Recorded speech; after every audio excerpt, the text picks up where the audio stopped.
My name is Ashley, and I never thought my life would change so dramatically in just 1 year. Looking back now, I can't help but laugh at how naive I was about what I thought was my perfect marriage. 4 years ago, at age 30, I married Robert.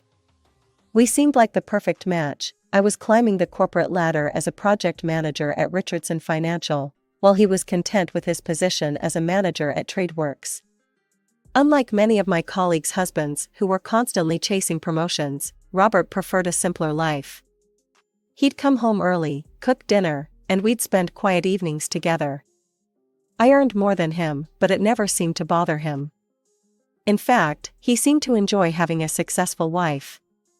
"Honey, I made your favorite pasta tonight," he'd say almost every Friday, greeting me with a kiss as I walked through the door, exhausted from another long week of meetings and deadlines. "You spoil me too much," I'd reply, breathing in the familiar scent of garlic and herbs that filled our rented house. We had our routines, our inside jokes, our shared dreams. We were saving for our own place, and the joint account kept growing steadily. We had already saved $200,000, not enough for our dream home yet, but we were getting there. "We'll have our own place soon," Robert would say, scrolling through real estate listings on his phone while we cuddled on the couch. "Just another year or two of saving." I'd nod, imagining our future together. We talked about having kids someday, but we both agreed to wait until we had our own place. Everything seemed so clear, so certain. Then came that Tuesday in March. I remember it perfectly because it was the day everything started to unravel, though I didn't know it yet. I was in the middle of presenting quarterly projections to the board when the room started spinning. The faces around the conference table blurred, and the last thing I heard was someone shouting my name before everything went black. I woke up in the emergency room, surrounded by concerned faces and the steady beep of monitors. A doctor with kind eyes and graying hair was standing by my bed, holding a clipboard. "Mrs. Parker," he said gently, "we need to run some additional tests, but the preliminary scan shows something concerning. There appears to be a mass in your brain." The word mass echoed in my head like a death sentence. I felt my world tilting again, but this time I remained conscious, painfully aware of every word that followed. "We'll need to do more extensive testing to determine if it's benign and if surgery is possible," the doctor continued. "I need to be honest with you, even if surgery is an option, there's a significant risk of long-term disability." I nodded mechanically, my mind already racing to Robert. How would he take this news? Would he stay by my side if I became disabled? We had promised in sickness and in health, but this was different. This was real. I took a cab home from the hospital that evening, my mind racing with how to break the news to Robert. When I opened our front door, I found him in the kitchen, humming while stirring something that smelled like beef stew. The normalcy of it all made my heart ache. "Robert," I called out softly, still standing in the doorway. "I need to tell you something." He turned around, wooden spoon in hand, and must have seen something in my face, because the smile immediately dropped from his. "What's wrong, Ash?" I told him everything, the fainting spell, the hospital, the tumor.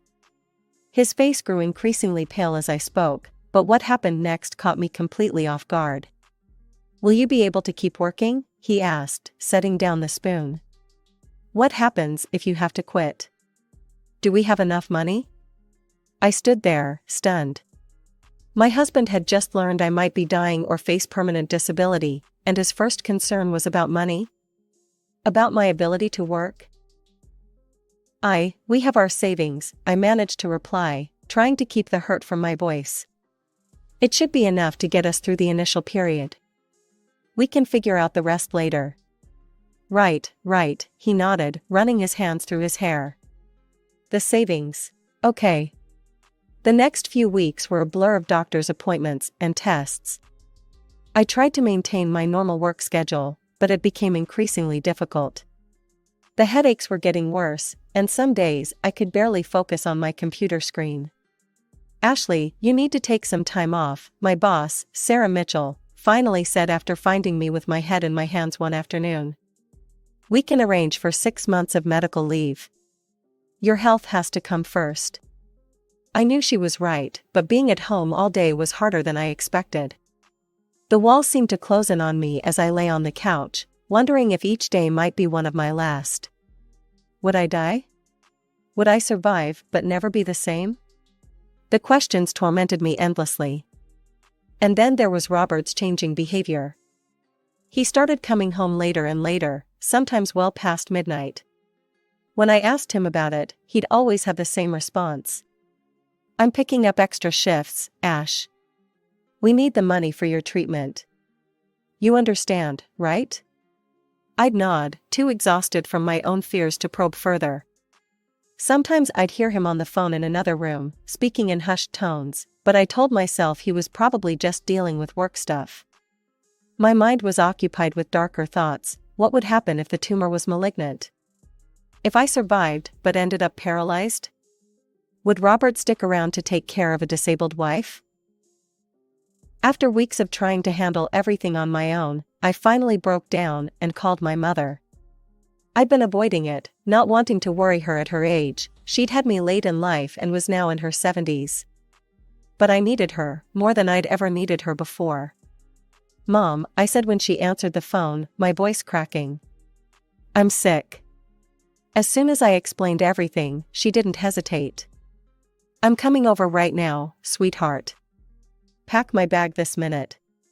She arrived the next day. I was having one of my bad days, barely able to make it from the bedroom to the bathroom without getting dizzy. She took one look at me and switched into full mother mode, just like when I was a little girl with the flu. Having Mom there was like being wrapped in a warm blanket.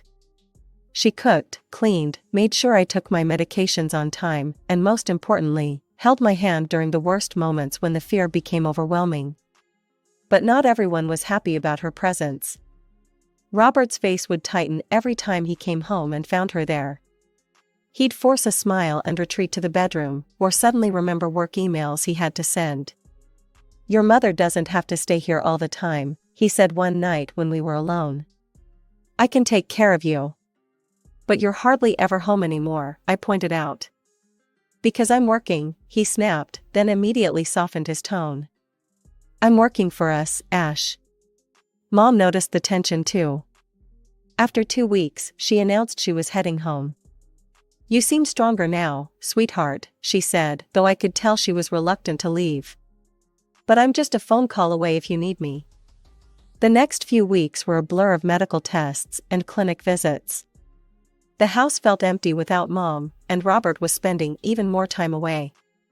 But I forced myself to focus on my health, on getting through each day, on hoping for good news.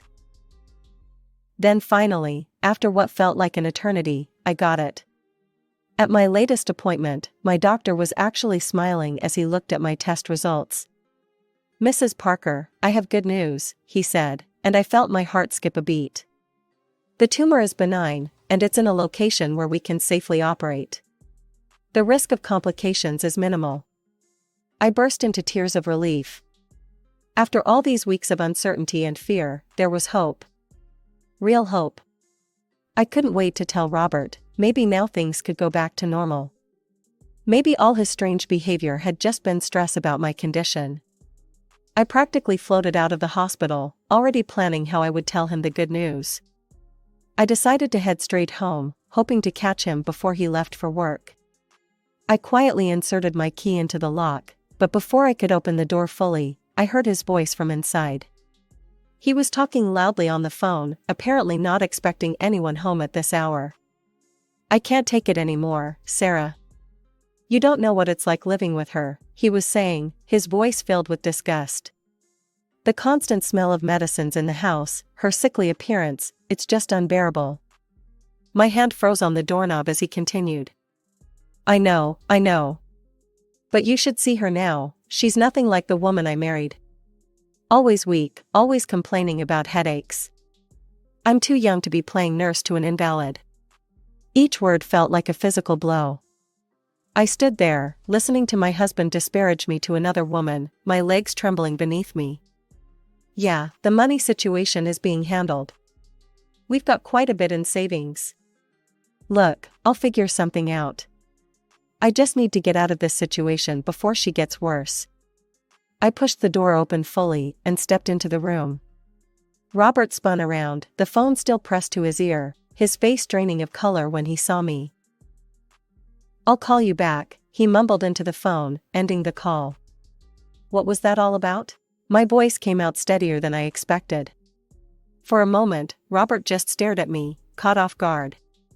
Then his expression shifted, hardened. "Well, I guess you heard everything," he said, straightening his shoulders.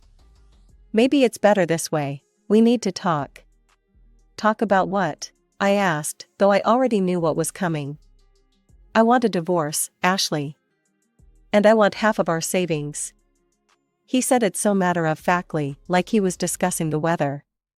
"Let's be realistic, you're sick, and I'm not going to spend the best years of my life taking care of an invalid. I need someone young, healthy. I deserve that." I stood there, absorbing his words, thinking about the good news I'd just received from the doctor. But looking at Robert now, I realized it wouldn't make any difference. This wasn't about my illness, it was about who he really was. "We need to do this quickly," he continued, gaining confidence from my silence. "Before your surgery. I'm not risking being legally tied to a disabled person if something goes wrong." "Fine," I said quietly. "I agree to the divorce."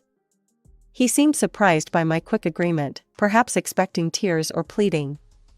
"Good," he said, recovering quickly. "I'll go to a hotel tonight. I don't want to stay here anymore. I'll come back tomorrow to pack my things." "That's probably best," I replied, my voice hollow. Robert grabbed his jacket and wallet, not even bothering to pack an overnight bag. At the door, he paused for a moment, like he might say something else, then shook his head and left. After Robert left, I stood in our living room for what felt like hours, letting the reality of what had just happened sink in. Finally, I decided to start packing his things. I couldn't bear the thought of seeing him again tomorrow. As I moved around the house gathering his belongings, my eyes fell on his laptop, still open on the dining room table. I'd never been the type to snoop through my husband's things, but something compelled me to look at the screen. What I found made my knees buckle, and I had to grab the back of a chair for support. There, in full view, was a series of intimate messages between Robert and Sarah. As I scrolled through their conversation history, my stomach turned. There were explicit photos, intimate details of their encounters, and worst of all, cruel jokes about me. "Poor sick Ashley," Sarah had written. "At least her condition gives us more time together." "God, you should see her now," Robert had replied. "She looks like death warmed over. I can barely stand to look at her anymore." My hands were shaking as I continued scrolling, but what I found next made me gasp out loud. There was another conversation thread, this one with Amanda Wilson, my husband's boss's wife. The messages between them were equally intimate, filled with declarations of love and plans for secret meetings. "Does your husband suspect anything?" Robert had asked her.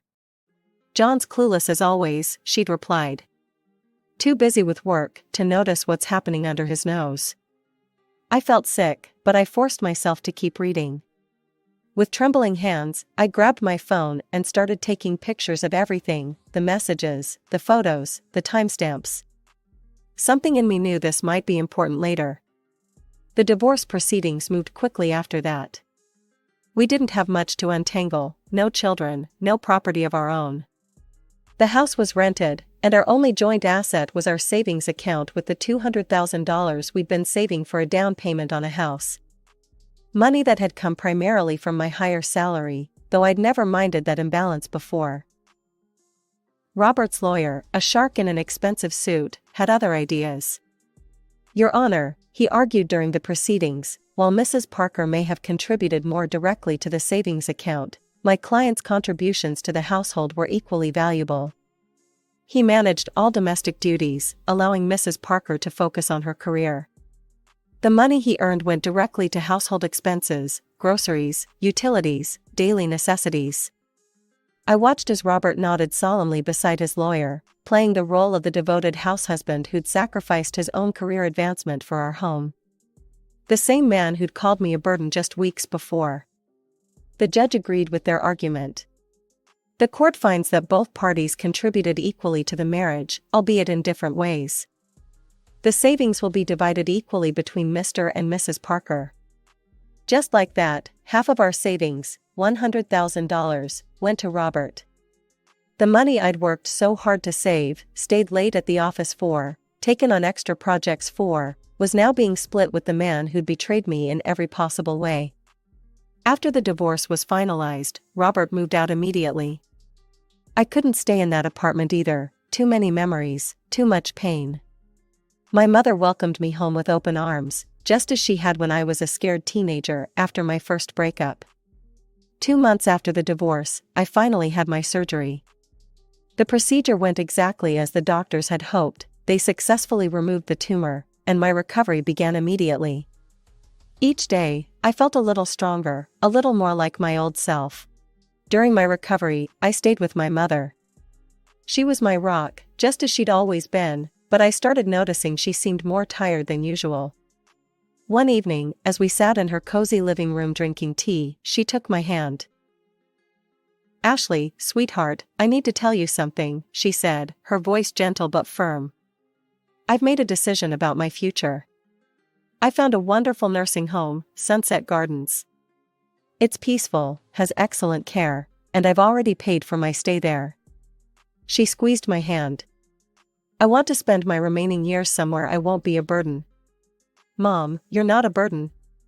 "Let me finish," she interrupted with a smile. "I've thought this through. The house will be yours, along with my savings, about $300,000. You deserve a fresh start after everything you've been through." I tried to argue, but Mom had that determined look I knew so well. A week later, I helped her move into Sunset Gardens. The place was beautiful, with gardens and activities, and Mom seemed genuinely excited about this new chapter in her life. After getting her settled, I returned to what was now my house. It felt strange being there alone, but also peaceful. For the first time in months, I felt like I could breathe freely. Life has a funny way of serving up moments of perfect timing. About a month after Mom's move, I was sitting in my favorite cafe, enjoying a quiet lunch break, when I heard a familiar voice. "Ashley, is that really you?" I looked up to see Robert's mother, Margaret, standing by my table, her face pale as if she'd seen a ghost. "Hello, Margaret," I said, gesturing for her to sit. "I can't believe it," she stammered. "Robert told us you were terminally ill," he said. She trailed off, looking embarrassed. I couldn't help but laugh. "He told you I was dying?" "Well, as you can see, I'm very much alive. Still working at Richardson Financial, actually. And Mom just left me her house. I'm planning to sell it and buy an apartment closer to work." Margaret's face went through a series of emotions before settling on something between shame and satisfaction. "You know," she said, leaning forward, "Robert's living with me now. That woman he left you for, Sarah, she took every penny he got from the divorce and then left him. He's got nothing now." I took a slow sip of my coffee, hiding my smile behind the cup. I didn't need to say anything. Margaret's tone told me she was as disgusted with her son's behavior as I was. "He made his bed," she added, shaking her head. "Now he has to lie in it." As I watched Margaret leave the cafe, I felt a weight lift from my shoulders. I hadn't wished ill on Robert. I'd been too busy focusing on my own recovery to think much about him at all. But knowing that karma had dealt him such a perfect hand of justice? Well, I'd be lying if I said it didn't feel good. I was sorting through some old photos in my mother's living room when I heard aggressive pounding on the front door. Before I could even get up, the door burst open, and there stood Robert, his face red with anger and something else, desperation. "You lied to me," he shouted, storming into the house like he still had a right to be there. "My mother told me everything. You're completely fine." I stood up slowly, keeping the coffee table between us. "Get out of my house, Robert." "Your house?" He laughed bitterly. "The house your mother conveniently left you after our divorce? Along with all that money?" He ran his hands through his hair, a gesture I once found endearing but now saw as theatrical. "Ashley, baby, I made a mistake. I was scared and stupid. I still love you. We can start over. Love me? I felt a cold anger rising in my chest. You're a traitor, Robert. You abandoned me when I was sick. You cheated on me. I want nothing to do with you. Why didn't you tell me you were getting better? He demanded. Why didn't you tell me about your mother's plans to leave you all this? His voice cracked with what he probably thought was emotion, but I recognized as greed. You want to know why? I stepped closer to him. The day I found out my tumor was benign, the day I rushed home to tell you the good news, was the same day I heard you on the phone with your mistress, talking about what a burden I was. He had the decency to flinch at that, but recovered quickly. That's not fair, Ashley. You deliberately hid your mother's inheritance from me during the divorce. Half of all this belongs to me by law. No, it doesn't, I said firmly. Mom left me this inheritance after our divorce was final. You have no claim to it. Bullshit. He was shouting now, his face getting redder. You knew this was coming. You and your mother planned this. You hid assets during our divorce proceedings. That's illegal. I'll sue you, Ashley.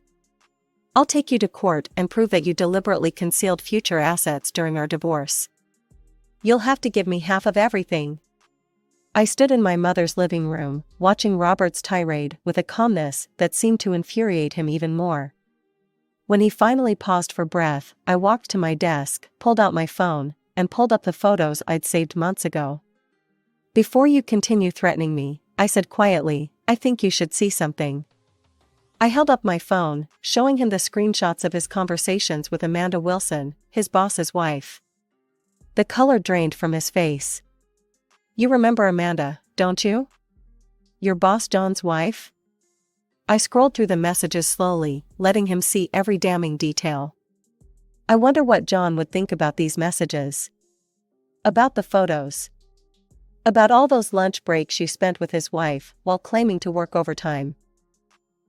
You wouldn't, he whispered, but his voice had lost all its previous bravado. I'm trying to recover from a serious illness, Robert. I don't need this stress. I don't need your threats.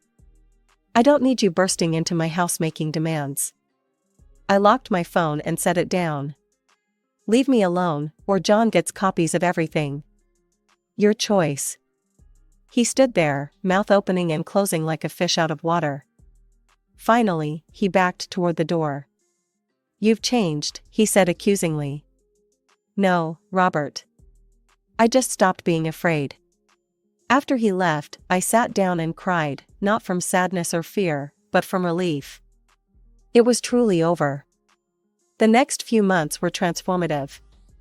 I sold my mother's house for an excellent price, thanks to the hot real estate market. With that money and the inheritance, I bought a beautiful apartment in a luxury building just 3 blocks from my office. The walk to work became my daily therapy, helping me rebuild my strength step by step. The illness had taken its toll on my body. I'd lost nearly 20 pounds during the worst of it. But slowly, I began to recover. I started taking yoga classes in my building's fitness center, gradually rebuilding my strength and flexibility. My appetite returned, and with it, my energy. My boss proved to be more understanding than I could have hoped for. Take all the time you need, she told me during my first week back. We're just glad to have you back with us. She arranged for me to work flexible hours, allowing me to attend my follow-up appointments and therapy sessions without stress. Sometimes, on my morning walks to work, I'd catch my reflection in the sleek glass buildings and barely recognize myself. Not because of the weight loss or the small scar hidden beneath my hair, but because of the confidence in my stride, the straightness of my spine, the lift of my chin. I was no longer the woman who had been afraid of being alone, of being sick, of being unloved. Through mutual acquaintances, I occasionally heard bits of news about Robert. He was still living with his mother, having blown through his divorce settlement with Sarah. Apparently, he'd had to leave his job at TradeWorks, though whether he quit or was fired, I never asked. It didn't matter anymore.